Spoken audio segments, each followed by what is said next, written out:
कोशिश जारी रख, जरूर सफल तेरा काम होगा, तू बस धैर्य बांधे रख, शीर्ष पर तेरा भी नाम होगा। हेलो दोस्तों, मैं कमल सिंह स्वागत करता हूं आपका आपके अपने यूट्यूब चैनल स्टडी विद पुनाहुर में। दोस्तों, इससे पहले हम पढ़ रहे थे महाद्वीप में नदियां, इससे पहले हम पढ़ रहे थे परसेंटेज की हमने 3 क्लास पढ़ी थी। आज हम परसेंटेज की चौथी क्लास पढ़ रहे हैं, पार्ट 4। और पार्ट 4 में हम सवाल पढ़ेंगे कई तरह के और ट्रिक से सवाल पढ़ेंगे जो परीक्षाओं में बहुत जल्द हम कर सके। देखिए, पहला सवाल है आज का कि चावल के मूल्य में 20% वृद्धि कर दी जाती है। चावल के मूल्य में 20% की वृद्धि कर दी जाती है, तो खपत में कितना प्रतिशत कमी की जाए कि खर्च पर कोई प्रभाव न पड़े।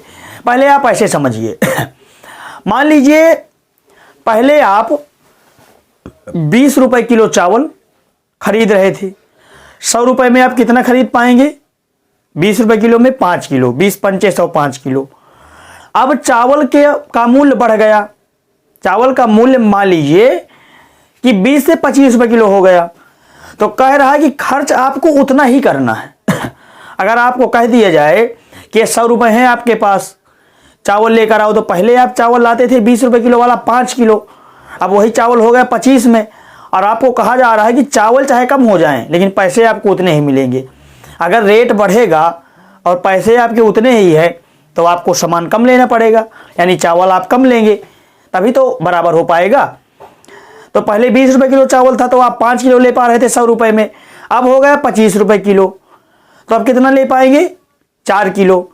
यही कह रहा है कि चावल के मूल्य में 20% की वृद्धि कर दी जाती है, तो खपत में कितना प्रतिशत कमी की जाए, यानी खपत में हम कितना प्रतिशत कम खरीदें कि खर्च पर कोई प्रभाव ना पड़े। जितना हम पहले खर्च कर रहे थे उतना पैसा हम अभी भी खर्च करें। तो अगर रेट बढ़ा है, खर्च उतना ही करना है, तो हमें सामान कम लेना पड़ेगा, यानी जो हम ले रहे हैं चावल ले रहे हैं तो चावल में हमें कमी करनी पड़ेगी। यही हमें निकालना है कि कितना प्रतिशत हमें कमी करनी पड़ेगी। देखिए, ट्रिक से हम बता रहे हैं, केवल 10 सेकंड में आप निकाल पाएंगे। 20% वृद्धि की जाती है, तो आप 20 आपको ऊपर लिखना ही है। कमी हो, जैसे कह दिया कि कमी कर दी जाती, कमी हो या वृद्धि, आपको 20 ऊपर लिखना है। अब नीचे देखिए, ट्रिक का काम है। नीचे 100 में अगर वृद्धि हो रही है तो जोड़ना है, अगर कमी हो रही है तो घटाना है। कितने प्रतिशत वृद्धि है? 20, और गुणे परसेंट में निकालना है कितने प्रतिशत, तो 100%। क्या किया मैंने? वृद्धि हो या कमी ऊपर वही लिख देना है, बटे लगा के 100 में अगर कमी हो रही है प्रश्न में तो घटा देना है, अब वृद्धि हो रही है तो प्लस कर देना है, गुणे प्रतिशत में निकालना है तो 100%। हल कर लीजिए, बस आपका उत्तर आ जाएगा। देखिए, 20 बटे 120, 100 और 120, 120, 100%। समझ पा रहे हैं इतना? अब देखिए, 20 से इसे काटेंगे तो क्या आएगा? 6। ठीक है, इसे काटिए तो आ जाएगा, 2 से काट दीजिए 3, 50। 50 बटे 3, 50 बटे 3% की कमी करनी पड़ेगी। इसको काट दीजिए तो 16 3 48 सही 2/3, यानी 16 सही 2/3% की कमी करनी पड़ेगी। किसमें? खपत में। यानी कि हमें चावल जो हम पहले खरीद रहे थे, रेट 20% बढ़ गया तो हम इतना चावल कम खरीद पाएंगे। कितना? 16 सही 2/3% चावल हम कम खरीद पाएंगे, क्योंकि खर्च हमें उतना ही करना है। घर से हम उतने ही पैसे मिले हैं, रेट चाहे जितना बढ़ जाए पैसे हम उतने मिलेंगे। कम लाओ चावल, कितने चावल कम लाएंगे हम? 16 सही 2/3% चावल हमें कम मिलेंगे। ऑप्शन कौन सा है? Option number 1। 2-3 प्रश्न और देखते हैं इसी तरह के, तो आपको समझ में आ जाएगा। चलते हैं प्रश्न नंबर 2 में। देखिए, प्रश्न नंबर 2 कह रहा है कि रसगुल्ला के मूल्य में 100% की वृद्धि कर दी जाती है, तो खपत में कितना प्रतिशत कमी की जाएगी, खर्च पर कोई प्रभाव ना पड़े। आप मेले में गए और आपको पैसे जो पहले मिलते थे वो अभी भी मिले। यानी मान लीजिए एग्जाम्पल के तौर पर कि 100 रुपये आपको पहले मिल रहे थे तो आप रसगुल्ला 10 खरीद पा रहे थे। अब 100% वृद्धि कर दी गई, यानी रसगुल्ला मेले में बढ़ गए, अब आपको 100 रुपये ही मिल रहे हैं, तो आप रसगुल्ला कम खा पाएंगे ना, क्योंकि आपको खर्चा तो घर से 100 रुपये ही मिला है और रसगुल्ला का रेट बढ़ गया है, तो आप रसगुल्ला कम खाएंगे। अब देखिए कितना कम खाएंगे, सवाल में देखते हैं। रसगुल्ला के मूल्य में 100% वृद्धि, मैंने बताया कि प्रतिशत वृद्धि हो या कमी पहले ऊपर उसको लिखना है, नीचे 100%। 100 में कितने प्रतिशत, अगर वृद्धि है तो जोड़ना है, कमी है तो घटाना है। 100 जोड़ दीजिए, प्रतिशत में निकालना है तो 100%। अब देखिए 100 बटे 200, 100 बटे 200 गुणे 100%, 2 आएगा, 2 से काटिए तो 50%, यानी 50% की कमी करनी पड़ेगी, यानी खपत में हमें 50% की कमी करनी पड़ेगी भैया। कैसे, उदाहरण के तौर पर आप सोचिए, पहले रसगुल्ला मिल रहा था 400 रुपये किलो, पहले 400 रुपये प्रति किलो मिल रहा था। 100% रेट बढ़ गया, 100% बढ़ा, 100% का मतलब कि 4 दूनी 800 हो गया, 100% है ही है पूरा, और 100% की वृद्धि हो गई, यानी 4 दूनी 800 रुपये किलो हो गया रसगुल्ला। रसगुल्ला हो गया 800 रुपये किलो। पहले 400 में आप 1 किलो खरीद पा रहे थे, अब रेट हो गया 800। आपको घर से कितने मिले, 400 पहले भी मिल रहे थे, 400 अब भी मिल रहे हैं। पहले आप 400 में 1 किलो खा पा रहे थे, अब 800 का रेट हो गया, पैसे आपको कितने मिले हैं 400, तो आप कितने खा पाएंगे, 500 ग्राम खा पाएंगे। पहले आप खा पा रहे थे 1 किलो, जो चीज़ आप रसगुल्ला पहले 1 किलो खा पा रहे थे 400 में, अब 800 रेट हो गया, तो अब 800 रुपये में अब आपको मिले तो 400 रुपये हैं, आप 500 ग्राम खरीद पाएंगे। यानी खपत में आपको कितना कम करना पड़ेगा, 50% कम करना पड़ेगा। पहले आप 1 किलो खा पा रहे थे, अब आप 1/2 यानी आधा किलो खा पा रहे हैं। 1/2 का मतलब होता है 50%। ठीक है, ये ऑप्शन कौन सा सही है, ऑप्शन नंबर डी, यानी 50% हमें खपत में कमी करनी पड़ेगी, क्योंकि खर्च जो हम पहले कर रहे थे खर्च आज भी कर रहे हैं और रेट बढ़ गया। जब रेट बढ़ेगा खर्च उतना ही करना है, तो हम जो सामान खरीद रहे हैं उसमें कमी करनी पड़ेगी। कितनी कमी करनी पड़ेगी, 50% की कमी करनी पड़ेगी भैया। चलते हैं दोस्त प्रश्न नंबर 3 पर, देखते हैं प्रश्न नंबर 3। प्रश्न नंबर 3 कह रहा है कि राहुल की सैलरी 630 रुपये से बढ़कर 700 रुपये हो जाती है। पहले राहुल को कितनी सैलरी मिलती थी, 630 रुपये, अब सैलरी बढ़कर कितनी हो गई, 700 रुपये। तो कह रहा है कि राहुल की सैलरी में कितने प्रतिशत की वृद्धि हुई। अगर पूछा जाए कि कितने रुपए की वृद्धि हुई, तो आप निकाल सकते हैं 700 - 630 बराबर 70 रुपये। ये रुपए का चिन्ह होता है, आप जानते होंगे, ये रुपए का चिन्ह है, रुपए का चिन्ह है ये। अगर कह दिया जाए कि कितने रुपए हुई, तो 70 रुपये हुई। पहले आपको मिल रही थी 630 रुपये सैलरी, अब मिलने लगी 700 रुपये सैलरी, कितनी बढ़ी, 70 रुपये। लेकिन वो ये नहीं पूछा कि कितने रुपए, वो कह रहा है कि राहुल की सैलरी में कितने प्रतिशत की वृद्धि हुई। प्रतिशत वृद्धि निकालने के लिए क्या करते हैं हम, प्रतिशत वृद्धि निकालने के लिए कितने रुपए की हुई, देखिए 70 रुपये की हुई। अब ये जो 70 रुपये हुई है, किसमें बढ़ी सैलरी, मतलब पहले कितनी थी 630, 630 से तो बढ़कर 700 हुई है, 70 बढ़ी 630 पर, 100% परसेंट निकालने के लिए 100% से गुणा। अब देखिए आप ये समझिए कि पूछ क्या रहा है। अब ये पूछ रहा है कि जो 70 है 630 का कितना प्रतिशत है, ये पूछ रहा है केवल। मतलब 70 रुपये बढ़ी 630 रुपये से, 70 रुपये बढ़ी 630 से बढ़ी, यानी 630 से 700 हुई, कितने का अंतर, 70 प्लस हुई, 70 रुपये बढ़ी 630 में, यानी पहले 630 थी। आपको ये देखना है कि ये 70 630 का कितने प्रतिशत है। अब देखिए 7 9 63, 7 9 63, 9 से 100 को काटिए, 11 9 99, 1 सही 9, 1/9, 11 सही 1/9 प्रतिशत की वृद्धि हुई। 11 सही 1/9 प्रतिशत की वृद्धि हुई दोस्तों। 630 से सैलरी कितनी बढ़कर हुई, 700 रुपये, 70 रुपये बढ़ी, लेकिन हमें प्रतिशत वृद्धि पूछना है ना कि वृद्धि। तो 70/630 गुणे 100%।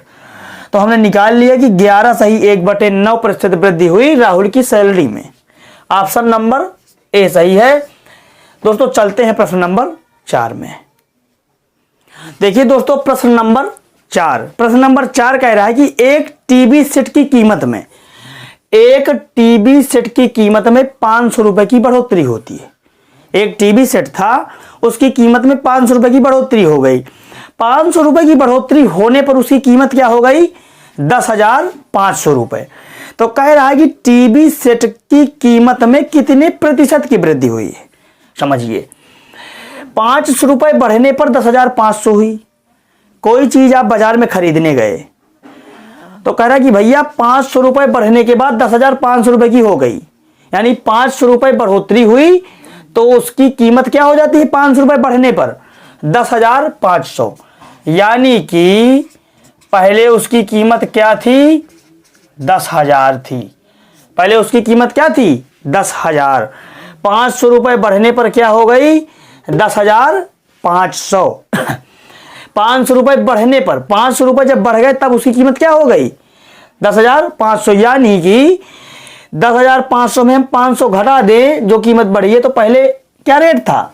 10,000 रुपए। यानी कीमत जो 500 बढ़ी है वो किस में बढ़ी है? इसमें बढ़ी है। 500 रुपए जो बढ़ोतरी हुई हो किस कीमत में हुई है?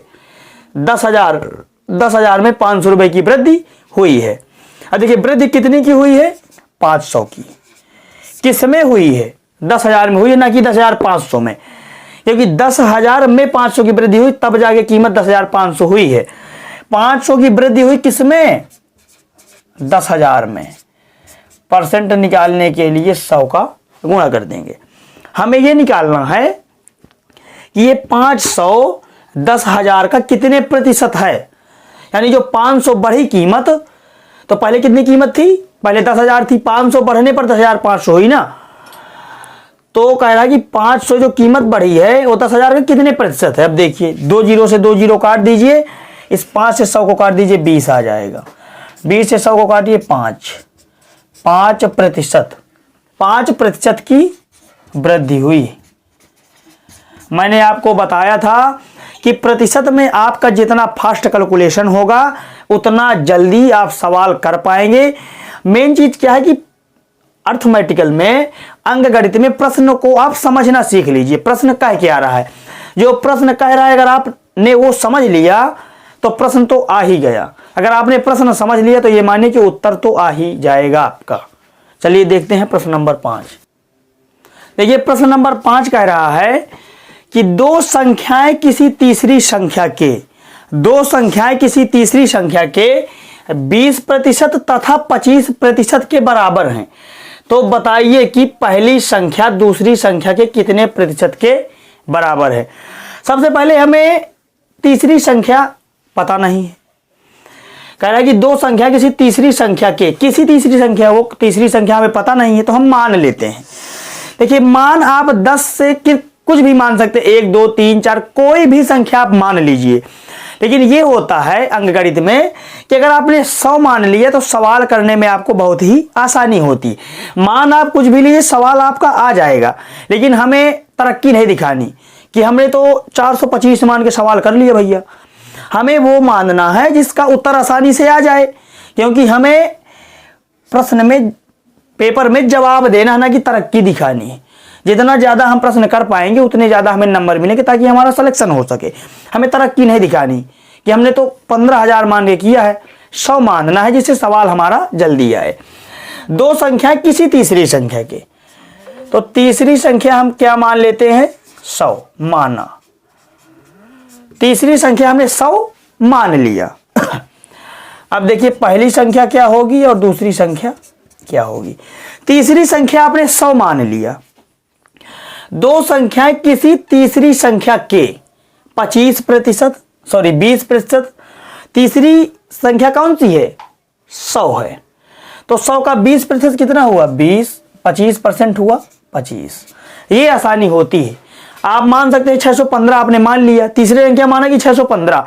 अब 615 का 20% रखिए, यहाँ 25% रखिए, आपको समय ज़्यादा लगेगा ना, इसलिए हमने 100 मान लिया। 100 में क्या होता है कि जितने प्रतिशत कहेगा उतनी रख देंगे, बात खत्म। दो संख्याएं किसी तीसरी संख्या की, तीसरी संख्या हमने 100 मान लिया, दो संख्याएं किसी तीसरी संख्या के 20% 25% के बराबर है। अब देखिए पहली संख्या 20% के बराबर है, दूसरी संख्या 25% के बराबर। अब सवाल क्या कह रहा है, आगे पढ़िए। अब यहां तक आपने लिख लिया। अब कह रहा है तो बताइए कि पहली संख्या, ये जो पहली संख्या है, पहली संख्या दूसरी संख्या के कितने प्रतिशत के बराबर है। पहली संख्या दूसरी संख्या के कितने प्रतिशत के बराबर है। यानी कह रहा है कि पहली संख्या दूसरी संख्या के कितने प्रतिशत के बराबर, यानी 20 जो है 25 का कितना परसेंट है, 20 जो है 25 का पहली संख्या दूसरी संख्या के कितने प्रतिशत के बराबर है, तो 100 का गुणा करेंगे। यानी पूछ रहा है कि पहली संख्या जो रखी है 20, ये 25 के कितने प्रतिशत के बराबर है। हल कर लीजिए, 25 चौको 100, 20 चौको 80, 80% के बराबर है दोस्तों। कैसे, ये जो 20 है ना, ये 25 का 80% है, ये 20 जो है 25 का 80% है। 25 का आप निकालेंगे 20% क्या होगा, 5, 25 का 20% 5, 25 का 20% बराबर 5 के, तो 80% बराबर 20 के। यही तो पूछ रहा है कि 20 25 का कितना प्रतिशत है, 20 25 का कितना प्रतिशत है। अंक गणित में केवल प्रश्नों को समझने का खेल है। 80% के बराबर है, यानी पहली संख्या दूसरी संख्या के 80% के बराबर है। चलते हैं प्रश्न नंबर 6 में। देखिए प्रश्न नंबर 6, प्रश्न नंबर 6 कह रहा है कि दो संख्याएं एक तीसरी संख्या से, दो संख्याएं एक तीसरी संख्या से 30% व 37% कम है, तो दूसरी संख्या पहली संख्या से कितने प्रतिशत कम है। देखिए सबसे पहले हमें तीसरी संख्या उसी तरह मान लेनी है। क्या मानना है, 100 माना, यानी 100 मान लें। तीसरी संख्या हमें पता नहीं तो हम मान लेंगे। अब पहली संख्या क्या होगी, दूसरी संख्या क्या होगी, यहां पर समझने वाली बात है। इससे पहले जो प्रश्न था वो प्रश्न था कि जो तीसरी संख्या है पहली संख्या का 20%, दूसरी संख्या का 25% है। मतलब उसी तीसरी संख्या के 25% और 20% के बराबर है। यानी जो तीसरी संख्या है पहली संख्या उसका 20% और 25% है। इसमें क्या कह रहा है, इसमें थोड़ा सा दूसरा कह रहा है।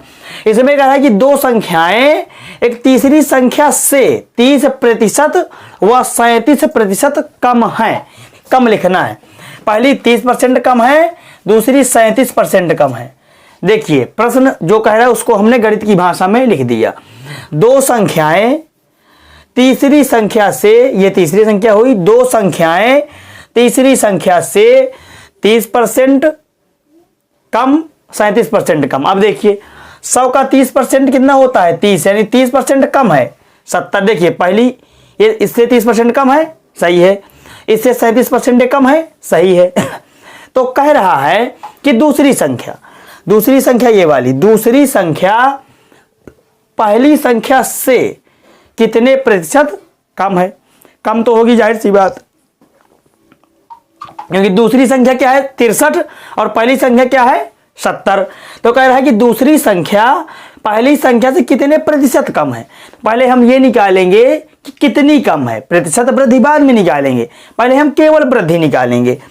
देखिए दूसरी संख्या पहली से कितनी कम है, पहली है 70, दूसरी है 63, यानी 7 कम है। दूसरी संख्या पहली से 7 कम है। अब देखना है कि कितने प्रतिशत कम है, कितने प्रतिशत कम है। पहले हम वृद्धि निकालेंगे, फिर इसके बाद प्रतिशत वृद्धि निकालेंगे। देखिए दूसरी संख्या पहली संख्या से, दूसरी संख्या पहली संख्या से कितने कम है, 7।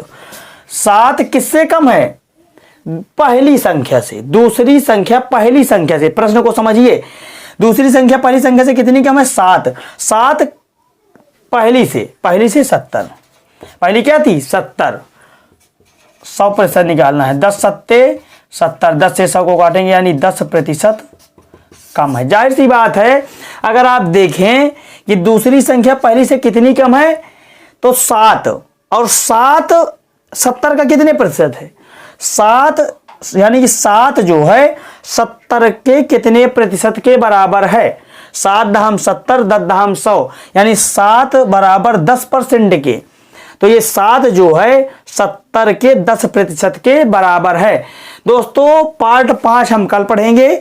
प्रतिशत के में जो भी महत्वपूर्ण प्रश्न है, जो परीक्षाओं की दृष्टि से महत्वपूर्ण है, वो सभी प्रश्न मैं, जैसे आज चौथी क्लास हो गई, 3 या 4 क्लासें हैं और चलेंगी, पूरा प्रतिशत खत्म हो जाएगा। वो प्रश्न जो परीक्षाओं की दृष्टि से अति महत्वपूर्ण है, बाकी हमें सब नहीं पढ़ना। इस तरह के प्रश्न परीक्षाओं में अक्सर आते हैं, आप देख लीजिए। दोस्तों अगर ये वीडियो अच्छा लगा हो तो वीडियो को लाइक करें, चैनल को सब्सक्राइब करना बिल्कुल ना भूलें और अपने मित्रों को शेयर करें ताकि वो भी इसका लाभ उठा सकें। दोस्तों कल मिलते हैं अगले वीडियो में, तब तक के लिए जय हिंद।